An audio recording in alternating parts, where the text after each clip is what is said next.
All right, the next time you're in one of the tremendous 19 Toledo area metro parks, you might see a bunch of 3 to 4 foot tall plastic tubes with small trees growing out of them. Okay, but that's not litter. Those plastic tubes are actually helping the trees grow. Meteorologist Derek Witt explains in this week's Metroparks meetup. This is part of a long-term effort to do reforestation around the county. Over the past 10 years, we've planted something like 150,000 trees to establish over 300 acres of new forests. This new forest here in the Oak Openings region was planted by the Metroparks in 2021, and you can find others like it around Lucas County. A lot of these new forests are being put into marginal croplands acquired by the Metroparks over the years. We've been losing biodiversity, we've been losing species globally, and a lot of that is because of simple habitat loss. Invasive species have also been compromising our local forests and destroying native habitat, and combating them is another aspect of this effort.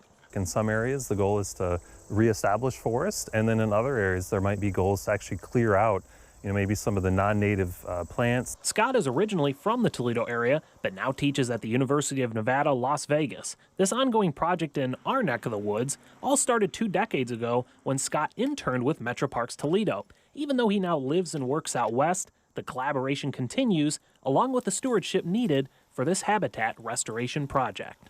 We're here checking on the ecological health of these types of Metroparks habitats.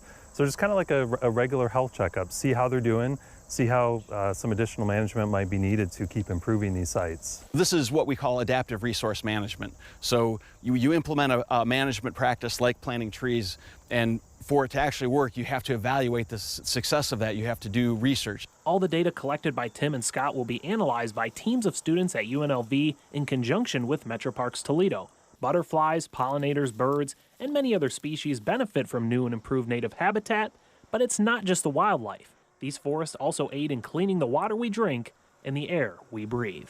We are looking well into the future, so these forests that we're planting here will benefit, future residents, 100, 200 years from now. With this week's Metroparks meetup, I'm Derek Witt.